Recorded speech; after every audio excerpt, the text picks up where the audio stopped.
घने जंगल के बीचों बीच एक प्राचीन शमशान घाट था। उस जगह का नाम सुनते ही लोगों के दिल में डर बैठ जाता था। दिन में भी वहां सन्नाटा रहता और रात होते ही ऐसा लगता जैसे अंधेरा खुद जिंदा होकर घूम रहा हो। पेड़ों की टेढ़ी मेढ़ी शाखाएं किसी भूतिया हाथों की तरह लगती और हवा में एक अजीब सी ठंडक हमेशा बनी रहती। उसी शमशान में रहता था एक अघोरी भैरवनाथ।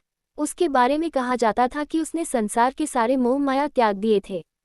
उसके शरीर पर हमेशा भस्म लगी रहती, जटाएं बिखरी हुई थीं और आंखों में एक गहरी शांति थी। गांव वाले उससे डरते भी थे और उसका सम्मान भी करते थे। कोई भी बिना वजह उस शमशान की तरफ नहीं जाता।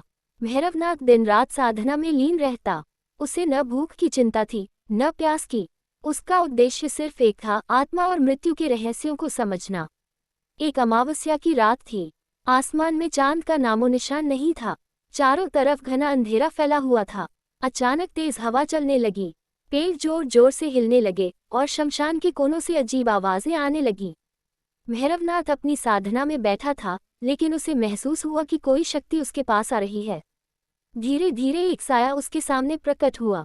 वह एक चुड़ैल थी। उसका नाम था चंद्रिका। उसके लंबे काले बाल हवा में उड़ रहे थे, आंखें लाल अंगारों की तरह चमक रही थीं और चेहरा भयानक था। लेकिन उसके अंदर कहीं एक गहरा दुख छिपा था, जो उसकी चीखों में सुनाई देता था। चंद्रिका ने जोर से हंसते हुए कहा, अघोरी, क्या तुम्हें डर नहीं लगता मुझसे? भैरवनाथ ने आंखें खोली और शांत स्वर में बोला, डर उस चीज से लगता है जिसे हम समझते नहीं। मैं तुम्हें समझना चाहता हूँ।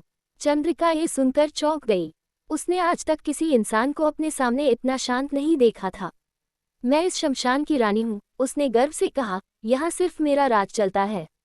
तुम यहाँ क्यों हो? भैरवनाथ ने उत्तर दिया, मैं यहाँ सत्य की खोज में हूँ। जहाँ लोग अंत देखते हैं, मैं वहीं से शुरुआत देखता हूँ। उस रात के बाद चंद्रिका हर दिन भैरवनाथ के पास आने लगी। पहले वह उसे डराने की कोशिश करती, कभी अचानक चिल्लाती, कभी भयानक रूप धारण कर लेती। लेकिन भैरवनाथ पर उसका कोई असर नहीं होता। धीरे धीरे चंद्रिका को एहसास हुआ कि यह अघोरी अलग है। वह उसे सिर्फ एक डरावनी आत्मा के रूप में नहीं देखता, बल्कि उसकी पीड़ा को समझने लगा है। एक रात जब हवा शांत थी और चारों तरफ अजीब सा सन्नाटा था, चंद्रिका ने अपनी कहानी सुनाई। मैं पहले एक साधारण लड़की थी, उसने धीमी आवाज में कहा। मेरा नाम भी चंद्रिका ही था। मैं एक छोटे से गांव में रहती थी। मुझे एक युवक से प्रेम हो गया था। उसने मुझसे शादी का वादा किया, लेकिन बाद में उसने मुझे धोखा दे दिया। उसने किसी और से शादी कर ली। उसकी आंखों में आंसू आ गए। मैं ये सह नहीं पाए और मैंने अपनी जान दे दी। मेरी आत्मा को शांति नहीं मिली और मैं इस रूप में भटकने लगी। भैरवनाथ ने ध्यान से उसकी बात सुनी। तुम्हारा दर्द गहरा है, उसने कहा, लेकिन बदला लेने से शांति नहीं मिलेगी। तुम्हें अपने अंदर के दुख को छोड़ना होगा। चंद्रिका ने पहली बार महसूस किया कि कोई उसे समझ रहा है। उस दिन के बाद उनके बीच एक अलग रिश्ता बनने लगा। भैरवनाथ उसे ध्यान करना सिखाता, उसे अपने भीतर झांकने के लिए प्रेरित करता। और चंद्रिका, जो पहले सिर्फ गुस्से और बदले से भरी थी, धीरे धीरे बदलने लगी। अब वह लोगों को डराने के बजाय उनकी मदद करने लगी। जो लोग गलती से शमशान के पास आ जाते, वह उन्हें सुरक्षित बाहर निकाल देती। एक रात चांदनी हल्की हल्की चमक रही थी। चंद्रिका ने भैरवनाथ से पूछा, क्या मेरे जैसी आत्मा को भी प्रेम मिल सकता है? भैरवनाथ ने उसकी आंखों में देखा और कहा, प्रेम आत्मा का होता है, रूप का नहीं।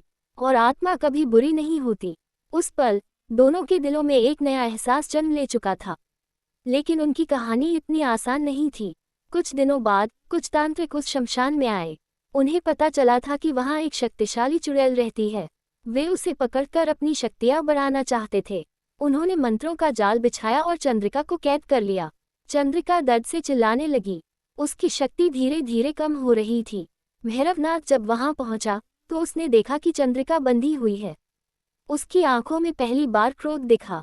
उसने अपनी साधना की शक्ति को जागृत किया। उसके चारों तरफ ऊर्जा का एक घेरा बन गया।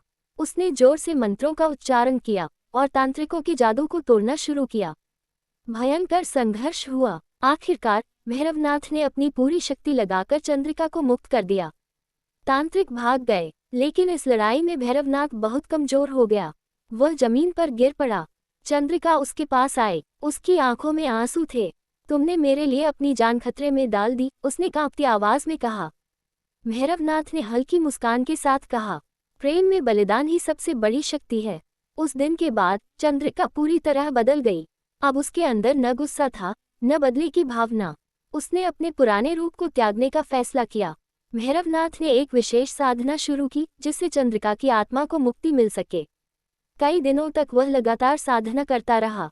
आखिरकार वह रात आ गई जब चंद्रिका को इस दुनिया से विदा लेना था। चंद्रिका ने भैरवनाथ से कहा, तुमने मुझे सच्चा प्रेम सिखाया, लेकिन अब मुझे जाना होगा। भैरवनाथ की आंखों में हल्की उदासी थी, लेकिन उसके चेहरे पर शांति थी। हर अंत एक नई शुरुआत होती है, उसने कहा। धीरे धीरे चंद्रिका का रूप बदलने लगा। उसका भयानक चेहरा अब शांत और सुंदर हो गया था। उसने आखिरी बार भैरवनाथ को देखा और कहा, मैं हमेशा तुम्हारी आभारी रहूंगी। और फिर वह एक उजाले में बदलकर गायब हो गई। भैरवनाथ कुछ देर तक वहीं खड़ा रहा। फिर उसने आंखें बंद की और फिर से अपनी साधना में लीन हो गया। लोग कहते हैं कि आज भी उस शमशान में एक अघोरी रहता है, जो ध्यान में लीन रहता है। और कभी कभी रात के सन्नाटे में एक मधुर आवाज सुनाई देती है, जैसे कोई उसे धन्यवाद कह रहा हो। ये कहानी हमें सिखाती है कि सच्चा प्रेम किसी रूप, शरीर या परिस्थिति का मोहताज नहीं होता।